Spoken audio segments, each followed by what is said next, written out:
आज हमारे बीच दोस्तों अयोध्या से महेश शास्त्री जी का आगमन हुआ है। और महेश शास्त्री जी से हम लोग जानेंगे कि जो शंकराचार्य के साथ में दुर्व्यवहार हुआ प्रयागराज में, वो क्यों हुआ, और उनके साथ प्रशासन ने जो जैसा व्यवहार किया क्यों किया। तो बहुत बहुत स्वागत है आपका शास्त्री जी हमारे चैनल में। और धन्यवाद। आपसे यही जानने का प्रयास करेंगे कि जो अभिमुक्तेश्वरानंद जी हैं, प्रयागराज में अभी हाल में ही उनके साथ घटनाएं हुई हैं, और इस घटनाओं में उनके साथ जो दुर्व्यवहार पुलिस द्वारा हुआ क्यों हुआ, और उनके साथ जो बयान आ रहे हैं तमाम लोगों के, वो ऐसे क्यों विवादित बयान आ रहे हैं कि यहाँ पर कहाँ पर गलत हैं शंकराचार्य जी और कहाँ पर सही हैं, आप बताएं। जी, बहुत बहुत धन्यवाद आपका। आपके माध्यम से हमें लोगों को अपनी बात रखने का मौका दिया गया। जी।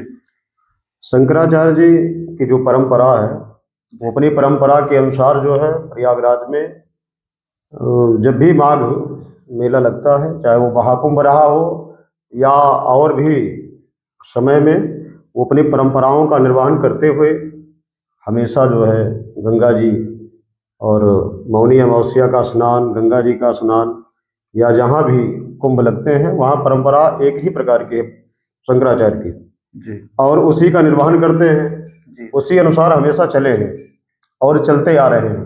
जी।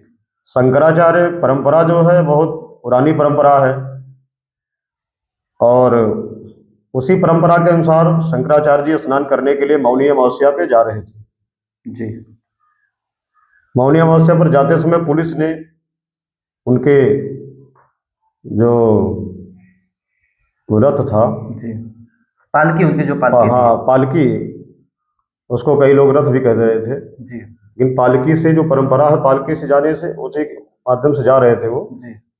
और पुलिस ने उनको रोका कि जी। आप नहीं जा सकते हैं, जबकि मैं देख रहा हूँ कि बहुत सारे जगत गुरु, महामंडलेश्वर, जी। वीवीआईपी नेता, जी।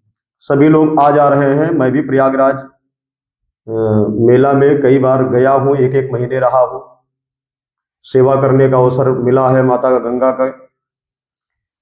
परंतु जो व्यवहार पुलिस वालों का, अधिकारियों का शंकराचार्य जी के प्रति हुआ है, वह बहुत ही गलत हुआ है। शास्त्री जी, उन्होंने जो शंकराचार्य जी कह रहे थे कि अगर मुझे रथ से नीचे उतारा जाता तो मेरी हत्या हो सकती थी, क्या वहां का माहौल ऐसा था? क्या ये चीज सही है कि उनके साथ कुछ घटना घट सकती थी?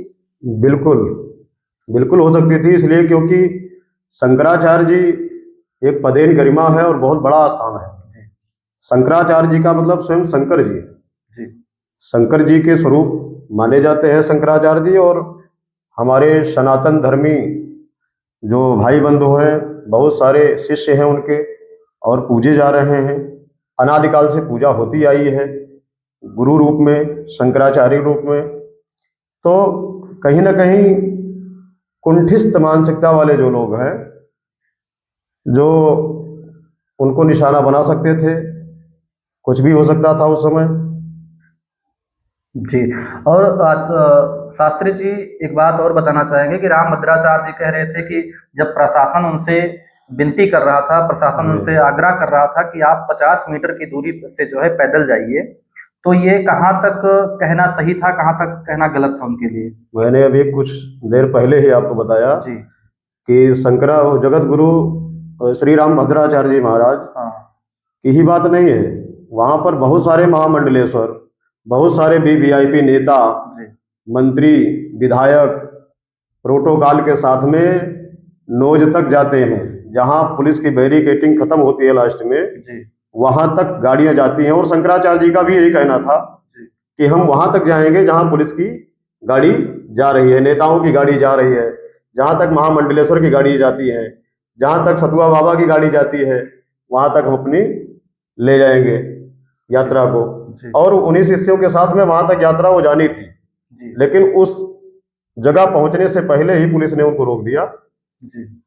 और जब पुलिस ने रोका तो जो परंपरा है, वो परंपरा का निर्वहन करने के लिए शंकराचार्य जी भी उनसे बात की है, पुलिस वालों से, जी। लेकिन नहीं माने। और शिष्य जो हैं, जी। शिष्यों का मतलब यह है कि शिष्य अपने गुरु का हमेशा आदर करे, हमेशा सत्कार करे और उनकी बातों को रखे, जी माने उनकी बातों को। जी तो शिष्य लोग अपने गुरु की बातों का आदर कर रहे थे, जी वो पालकी को आगे बढ़ा रहे थे। जी लेकिन जो पुलिस की बर्बरता हुई है ब्राह्मणों के प्रति, बटकों के प्रति, जी ये बहुत ही संवेदनशील है। मेरा मन उसी दिन से खिन्न है और बहुत दुख हुआ है इस बात को लेकर के। इनको जाकर के शंकराचार्य जी से माफी मांगनी चाहिए, अधिकारियों को। और उसमें जो है उसी बीच में सपा प्रमुख माननीय अखिलेश यादव जी का फोन आता है, उनसे बात होती है। तो कहीं ऐसा नहीं कि अखिलेश यादव जी के फोन आने के बाद योगी जी नाराज होते हैं और बाद में उन पे नोटिस भी उनके यहाँ चिपकाई जाती है। बहुत सारी घटनाएं आती है, उनके काफी जो है सहयोगी जो उनके साथ में संत हैं मारे भी जाते हैं, यहाँ तक कि एक बुजुर्ग को जो है काफी घायल कर दिया उन्होंने।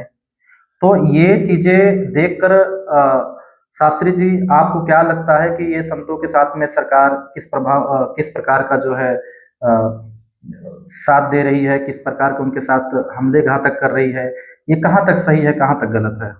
सरकार जो है, जो केंद्र सरकार है, केंद्र सरकार की मनसा तो समझ में आती है इसमें, जी लेकिन जो मुख्यमंत्री हैं, उप मुख्यमंत्री हैं, डिप्टी सीएम हैं, जी या हमारे पूज्य योगी आदित्यनाथ जी महाराज मुख्यमंत्री उत्तर प्रदेश सरकार के हैं, जी उनकी मनसा हमें इसमें नहीं दिखाई देती है। लेकिन केंद्र सरकार की मनसा एकदम जाहिर हो रही है पूरी तरीके से। जी लेकिन भेद नहीं करना चाहिए, क्योंकि वो भी संत हैं, पहले संत हैं, उसके बाद मुख्यमंत्री बने हैं। और जगत गुरु शंकराचार्य जी तो एक परंपरा ही है, उसके निर्वाहक हैं और उस परंपरा का निर्वहन कर रहे हैं। तो कहीं ना कहीं हम ये चाहेंगे कि संत में भेद नहीं होना चाहिए, चाहे वो जिस संप्रदाय के हो, चाहे शंकराचार्य संप्रदाय के हो, या रामानंदी संप्रदाय के हो, या रामानुजाचार्य संप्रदाय के हो, किसी भी संप्रदाय के हो, सभी को एक समान देखना चाहिए। और मैं पूज्य मुख्यमंत्री श्री योगी आदित्यनाथ जी महाराज से यही निवेदन करना चाहूँगा कि आप भी संत हैं और वो पूज्य जगत गुरु शंकराचार्य जी महाराज भी, तो आप एक दूसरे की भावनाओं को आहत ना होने दें और मर्यादा बनी रहे, सभी को एक प्रकार से देखें, यही मैं कहना चाहूँगा। तो साथियों, आपने महेश शास्त्री जी को सुना, आपका बहुत बहुत धन्यवाद। और आपकी क्या राय है कमेंट में और लाइक करके बताइए कि आप क्या चाहते हैं।